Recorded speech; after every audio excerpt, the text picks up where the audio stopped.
Efa ndresaka ny zava-misy eny Tanjombato ao anatin'ilay hetsika film ihany isika moa dia ny gastro pizza irery ihany no mikarakara ny sakafo mandritra ity hetsika ity. Maro tokoa mantsy ny mpitsidika ary tsy vitsy ihany koa ireo nanokana ny andro atoandro fisakafoana zany eny anivon'izany toerana izany raha tsy laza fa tsy ireo mpitsidika fotsiny ihany. Efa maro ny fiara-miasa nisy teo amin'ny mpikarakara sy ity orinasa mpikarakara sakafo ity ary nahafapo foana izany hatramin'izay.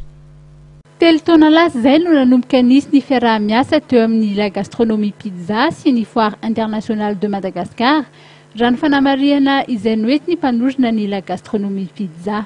Zay zany ny fidiny film atao anatin'ny fotoana vitsivitsy zay ikarakara ny sakafo atao amin'ity foire ngeza be ity.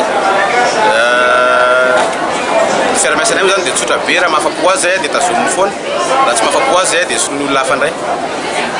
Zay ny fiara-miasanay zay. Ny ankamaroan'ny akora izay ampiasaina dia saika vidiana eto toerana avokoa ary maro ireo vokatra izay alaina eny anivon'ireo tatsapamokatra mba hitondra ihany koa fampandrosoana ho azy ireo.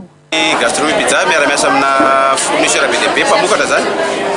Misy tatsava any ambanivohitra any amina nalinaliny mihitsy amin'izao ny olona miara-miasa aminay zany hoe mivazan-tany efa eto Madagasikara dia misy fournisseur-nay daholo zany olona manatitra vokany ao aminay ohatra hoe voankazo, karazana legioma isan-karazany, vary, karazana zavatra ampiasaina rehetra zany dia rehefa ampiasaina hita eto Madagasikara. Misy koa farana ohatran'ny ny emballage sy ny karazana ingredients samihafa zany.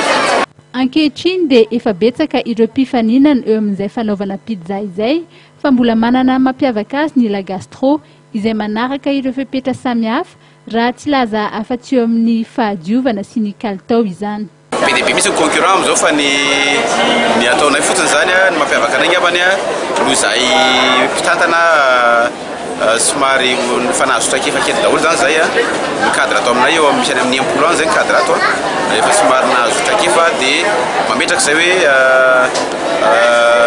discipline entinay zany tena discipline mifanaraka amin'ny fanaova-tsakafo. Faritany maro no efa misy ny toeram-pivarotany Gastronomie Pizza amin'izao ary ny tanjona dia ny mba ahenika ny Madagasikara amin'ny herintaona raha toa ka tsy miaratsy ny lafiny ara-toe-karena eto amintsika. Marihana fa asa mivantana sy asa antselika maro no ateraky ny La Gastronomie Pizza.